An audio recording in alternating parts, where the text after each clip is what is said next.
Good morning. My name is Jonathan Ha, and as Gabe mentioned, I'm the founder and CEO of Red Pulse. So first off, I want to thank Beyond Blocks for giving me the opportunity to speak today. Very honored and happy to be here. The topic of my presentation is a new world of sharing economies, utilizing token economics. So what is a sharing economy exactly? The term immediately brings to mind ride-hailing services. Uber, Lyft, Didi in China. I think everyone uses these. In fact, I use them almost on a daily basis. Also, the ability to rent out on a short-term basis somebody else's home or apartment for a couple days, for a week at a time, and also as an individual, being able to earn a little bit of extra money by renting out your own space. Shared workspaces in a very convenient and efficient manner with like-minded people. WeWork is a very major player in this space as well. Now, somewhat interestingly, I think by now, there's been a sharing economy that has been attempted to be created for almost any product or service out there. And we have an interesting one here on the screen. And I think the sharing economy of umbrellas didn't seem to really work out too well for them, but still a very interesting idea nonetheless. But how do we define a sharing economy? The term has been so overly and loosely used over the past decade to have almost lost its meaning altogether. However, there are a few defining characteristics that help us to point out and identify which of these sharing economies are actually still abiding by the original vision that they started with, and which are not. First, an on-demand nature, being able to call upon products or services at a point in time that you need them or want them. Second, an exchange of value, having individuals be able to contribute into a system and get something back in return, whether that's monetary in nature or some other form of value. Third, scalability, of course, the ability to scale your user base as well as revenues while keeping your cost structure stable. Now this one's very important, utilization. The activation of underutilized assets and resources is oftentimes a very key component of sharing economies today. And of course, the peer-to-peer nature, having individuals be a part of an overall ecosystem that are interacting with other individuals in a very decentralized fashion. And finally, a sense of community, a sense of belonging, feeling that you have ownership over the value that's being created in the ecosystem itself, as well as having shared ideas and values as part of that community. So taking a step back, the idea of a sharing economy is actually not new. In fact, if you go back many, many generations, in fact, hundreds, if not thousands of years ago, when people used to live in small villages of perhaps no more than 50 to 100 people, the idea of sharing amongst the community was already very much in action. So people shared a water well, for example. People shared knowledge.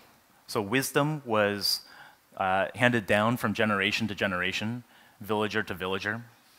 People also shared protection, whether that was done via walls and other physical protections, or provided by people that were stronger than others in the village. There was a very strong sense of sharing already within the community.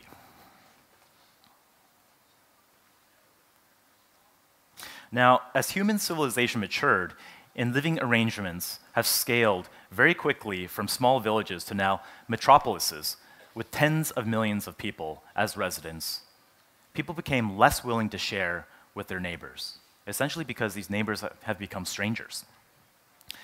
It was harder to trust their fellow neighbors, harder to share amongst a community of people that you don't trust, and sharing really wasn't in vogue any longer unless they received something immediately in return for their contributions.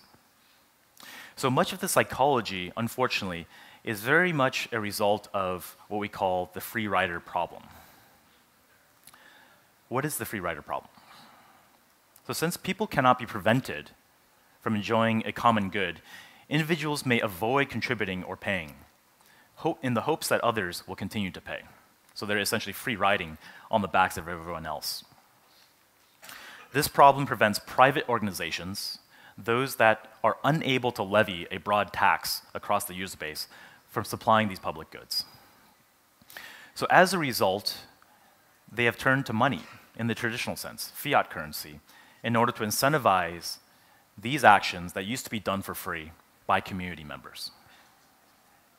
So it's starting to look a lot less like a sharing economy and much more like a transactional, conventional economy, where everyone behaves just in their own self-interest.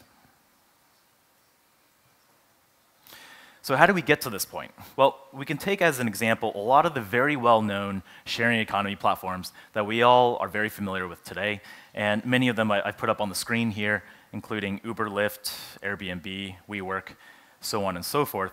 Now, we can take a look at how each of these platforms score, to some extent, across these 6 defining characteristics that I've mentioned previously. So the first, taking a look at the on-demand aspect of these sharing economies, most of these platforms actually do score pretty well. And a quick word on this so-called scoring. Green check marks, of course, means that they still have and still retain a fair amount of that particular element. Red check mark, red cross mark actually, means that they haven't. And then a dash means somewhere in between, somewhere in the middle there. So back to the on-demand nature of things. We see that WeWork and Wikipedia, now pretty interestingly enough, never actually began with the idea of being on demand. Yet we still think of them as sharing economies. Looking at the exchange of value, now Wikipedia again also does not necessarily contain that aspect of the sharing economy. Scalability. Now interestingly enough, across the board we see that Uber, Lyft, Airbnb, WeWork, all the way on down to eBay and Peer-to-Peer Lending Club all share the common characteristic of being scalable. Of course, being able to scale your user base, scale your revenues, while keeping your costs relatively stable. And for good reason, as we'll soon see. Fourth, and very importantly, this is one that I want to highlight, is the activation of underutilized assets and resources. Now, this is the underpinning of most of the sharing economy's value that was pitched initially to the world and to the people that use it. The ability to unlock a lot of the potential from these idle assets is what really attracted people to these sharing economies in the first place. And what's really interesting to note is that for a lot of these platforms, they no longer focus on that. You may be wondering, well, Uber, Lyft, don't they do that? You know, don't they have cars that people own and ultimately are activating now because they're driving other people around? Well, yes, but Uber also happens to be a financier of new automobiles, new autos for people that are interested in joining their network of drivers but don't have a car.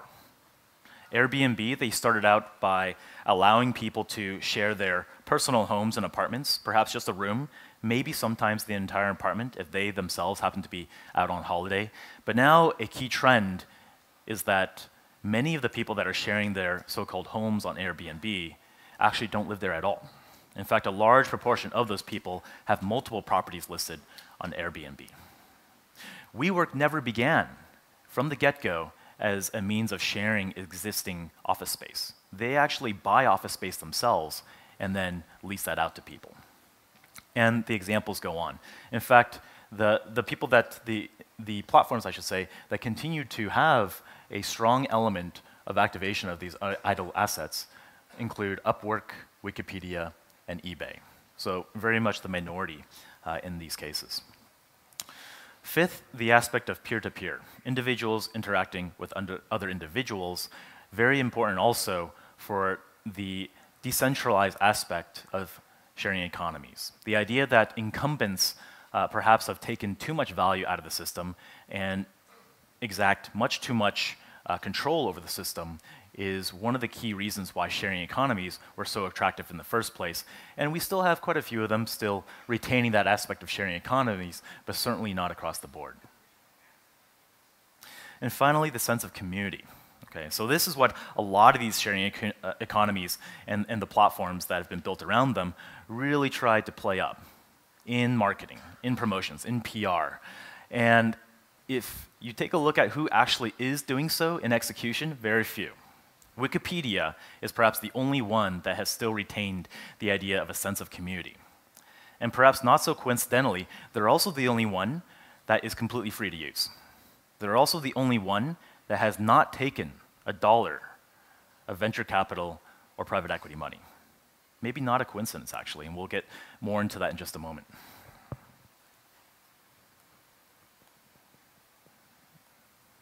Okay. So we've highlighted a couple key problems from the last slide. Now, I don't want to characterize all 6 of those characteristics as necessarily being important or even necessary for these sharing economies to retain, but what is problematic is that some of the key ones in the latter side of the slide are actually the underpinnings of what make a sharing economy actually useful. So I do want to highlight a few of these key problems that we are currently facing with these sharing economy platforms. So with a lot of these internet economies, there's this phenomenon of winner take all. Either you're the biggest player in the space or you're dead. There is no second place. Second place, third place, doesn't matter. Once you've reached scale, once you've achieved scale, nobody else can compete. Now, in order to get to this point where you have scale, where you are the top player, you are the winner, you oftentimes are forced to take VC money, right? How else do you get to the size that you need to be in order to wipe out the competition? Now, unfortunately, when you take VC money, it comes with some very strong and heavy strings attached, and part of that is a strong fixation on return on investment for your shareholders, of course. How do you continue generating ROI? How do you continue generating yields on those investments? Is to continue scaling.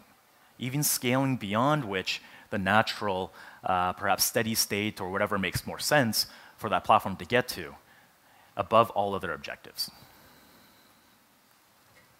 Second, now the idea of an activation of underutilized idle assets, essentially becoming asset light, which I think is now in vogue today, it no longer applies. And if you remember back to the slide previous to this, few, if any, platforms actually still abide by this governing, this really driving principle behind sharing economies, unfortunately. Third, rather than accruing value to the community and ecosystem, the people that are actually part of the ecosystem and contributing to the ecosystem, much of the value, if not all the value, actually is accruing to the platforms themselves. So you only need to look at the market valuations, the market caps, of some of these top companies, publicly listed companies, to see this in action. Tens of billions of US dollars of value has been created, but not accrued to the community participants, not accrued to the individuals in the ecosystem, but to the centralized platforms themselves. Finally, although initially disruptive, these platforms have become massive incumbents in their own right. And they also enjoy massive amounts of regulatory arbitrage. So what is that exactly? Well, if you're Uber, your Airbnb, your Lyft, other massive platforms that now have an immense amount of capital to be able to deploy, they also have the capital to be able to hire an army of lawyers, an army of lobbyists, people to be able to act in their own best interests, circumventing oftentimes those regulations that are intended to safeguard consumers, those regulations that are intended to maintain a fair and competitive marketplace while competing against those platforms that they are intended to disrupt initially. They talk a very good story. They want to be able to disrupt these incumbents, but in fact, they themselves have become incumbents. Very similar to the Animal Farm story, if you guys are familiar with that novel.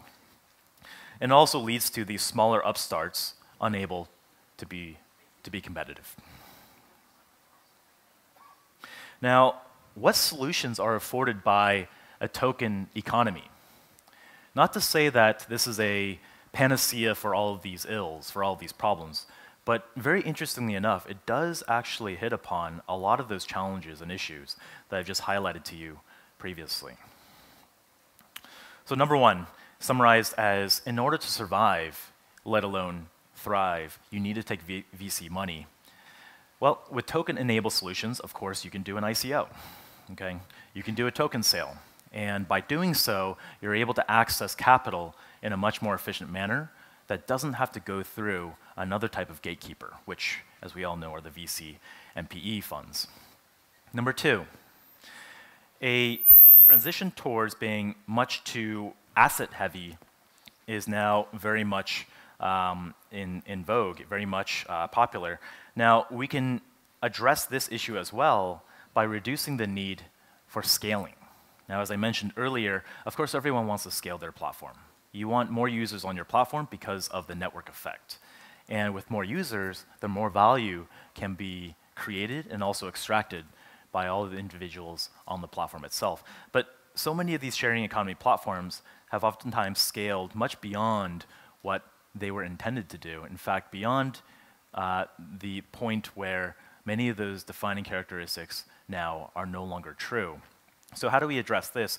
Very similar to the VC-backed issue, as a byproduct, there is a fixation on scaling that can then be reduced and bring us back to the idea of being asset light, one of the driving reasons for why sharing economies were interesting in the first place. Third, value accrual to platforms. Essentially, incumbents that have been created that were originally intended to unseat, disrupt original incumbents, well, they're now the top players. Really nothing has changed. Perhaps the names of the incumbents have changed. Perhaps stock tickers have changed. Perhaps the person that runs these companies has changed, but generally speaking, nothing else has. Well, with token-enabled solutions, the value then is able to accrue to token holders. Now, all of this is caveated with having a well-thought-out and a well-executed token economic framework. And we'll get into more of that in just a moment, but that is certainly not easy to do. Fourth, finally, new incumbents creating a very anti-competitive space where they're able to leverage regulatory arbitrage while also keeping out these relative upstarts. Well, similar to the idea of a token sale where you can level the playing field in terms of being able to raise capital quickly and efficiently, no longer do you have to be bound by the very onerous terms that you would get from, if you're lucky, to raise a little bit of money from VC firms. And in terms of regulations, this is more of a work in progress, I would say.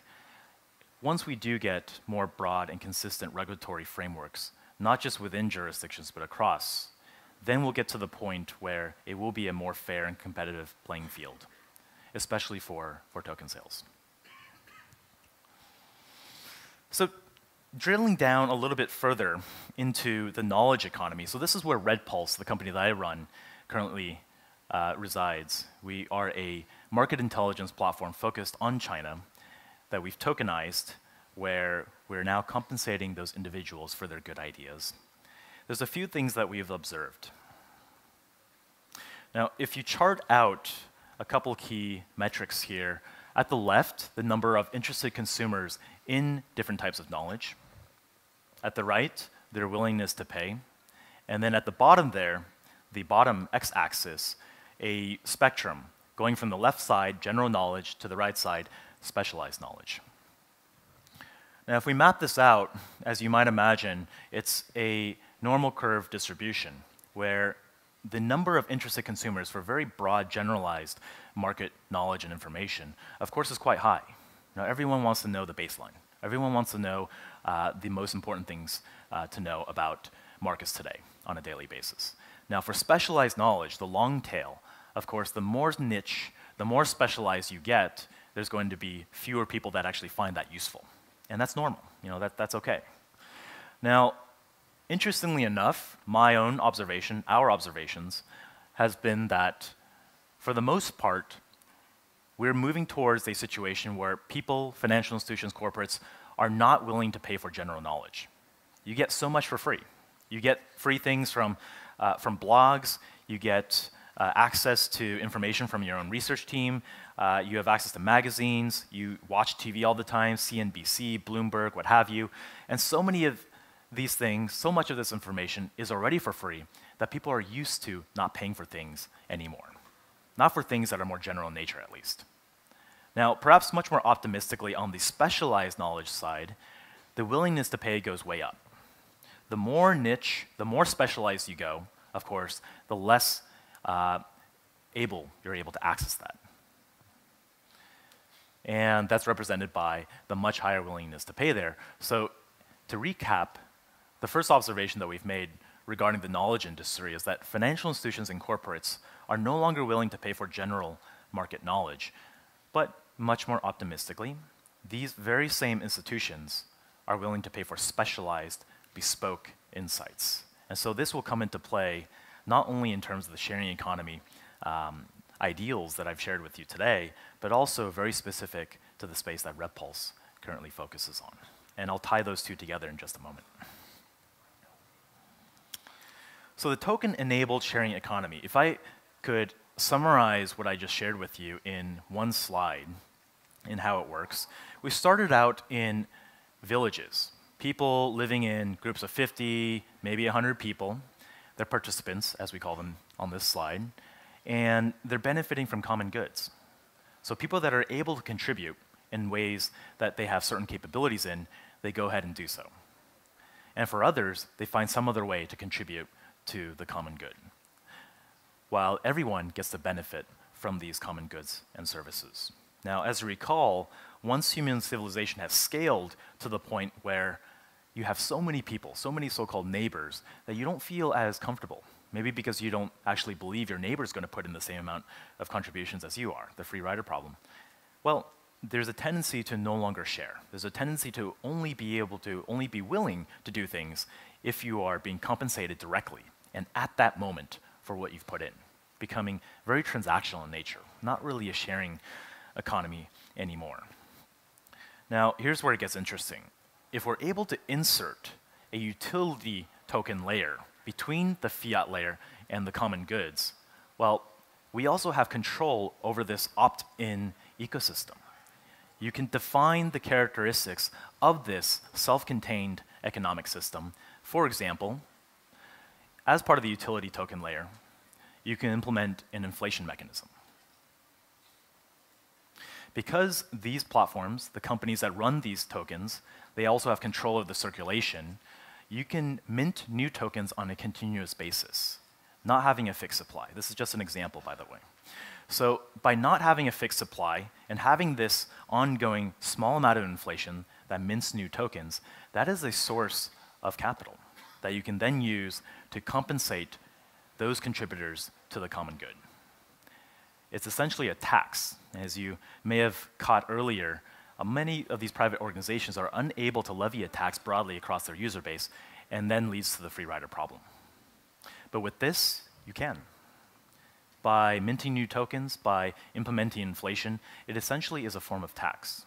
And it's that tax revenue that can then be used to compensate and incentivize people to contribute to the common good, while at the same time providing benefit to everyone in the ecosystem. So that's also very similar to what we've done at RedPulse as part of our sharing economy. We start out with the RPX token, which we've launched late last year. We also have the RedPulse platform, which includes a research platform of voluntarily contributed content, as well as an expert network. Once we've achieved scale, having the ability to provide a platform through which financial institutions and corporates can request custom insights. Now, as you recall, custom insights that they are actually willing to pay for via our network and being connected and matched to the appropriate experts. And as you can see, research producers, research consumers are the key user demographics as part of this ecosystem. And on an ongoing basis, we are minting new tokens in a similar fashion as to what I just mentioned previously on an ongoing basis. What are these tokens used for? For a very good purpose, actually, because we're using these newly minted tokens, not putting it into our own pocket, but we're using it to compensate those research producers that continue to contribute value into the ecosystem. Of course, you can use the token to purchase premium publishing tools, perhaps alternative data sets, and while the open research platform is free to use, remember, most of these corporates and financial institutions are no longer willing to pay for general research, general knowledge. We do also provide premium services, perhaps real-time API access to our entire database, and they can pay for that using our token. Now, where it gets most interesting is that once we've scaled on both the research producer and research consumer side, we now have a new opportunity. The ability to provide a platform through which these financial institutions can pull request information rather than being pushed it. And that's a very important distinction, because when you are able to request the type of information that you need, oftentimes very specialized information, that's something that is revenue generative for us. And as a company, RedPulse takes a cut of that.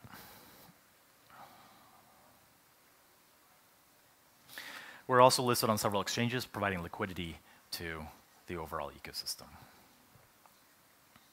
So what are some key challenges and trends ahead, not just for RedPulse, but for sharing economies in general, that are thinking about using tokens, thinking about creating a token economy, and bringing us back to the original ideals of a sharing economy? Number one, it is incredibly difficult to create a fair and transparent token economy framework. It's something that we continue to work on a daily basis. Having the right algorithms in place, having the right incentives in place, it's very naturally a classical economics problem. How do you create a framework, a set of policies that is not too obstructive, not too restrictive, but at the same time guides people, guides participants in a way that allows them to contribute positive elements into the ecosystem? Balancing decentralized, if it's completely decentralized, oftentimes can be chaotic, versus centralized. Now, everyone, I know that's sort of a bad word in this room, but centralized, having a single powerful authority, is also not something to be desired. But something in the middle probably is needed. Number two, reliance, perhaps over-reliance on semi-automated and often imprecise reputational scoring systems. Because once you scale and you try to remove at least some part of the centralized aspect, then you rely more and more on these algorithmic ways to score people, to rate people, and how accurate are they? You know, if the entire premise of your ecosystem relies upon this, you need to be really precise with these algorithms and continuously improve upon them. Third, of course, shifting crypto regulations across multiple jurisdictions, compliance frameworks, and this is a problem for all of us in this room. You know, how do you keep up with all of this? You build an ecosystem, you build a user base, all of a sudden they move the goalposts, right? They move the rules of the game. Very difficult to operate in. Fourth and finally, there we go. Incumbents and existing business models are pivoting towards token economies. So this is not necessarily a bad thing. This is more of the trends ahead part of the slide. And I think it's very exciting. You know, we have a panel that is talking about reverse ICOs, so to speak, and the idea that these incumbent players, and not necessarily dominant players, but these are players that have established themselves already, are now looking at tokenization as a potential business model pivot, as well as different path to fundraising. Really interesting stuff. So to conclude, at RedPulse, we are implementing many of the ideas that I've shared with you today. And as a result, are creating the world's first sharing economy for knowledge. Thank you very much.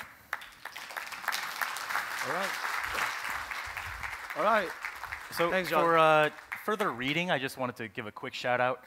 So a lot of the ideas that I've shared with you today is drawn from The Sharing Economy, a book by Arun Sundararajan, as well as What's Yours is Mine by Tom Slee. So if you're interested in more of these ideas that drive what really defines a sharing economy, how do we make it better, do check this out. And if you want to find out more about RedPulse, take a look at our website, www.redpulse.com. Thanks very much.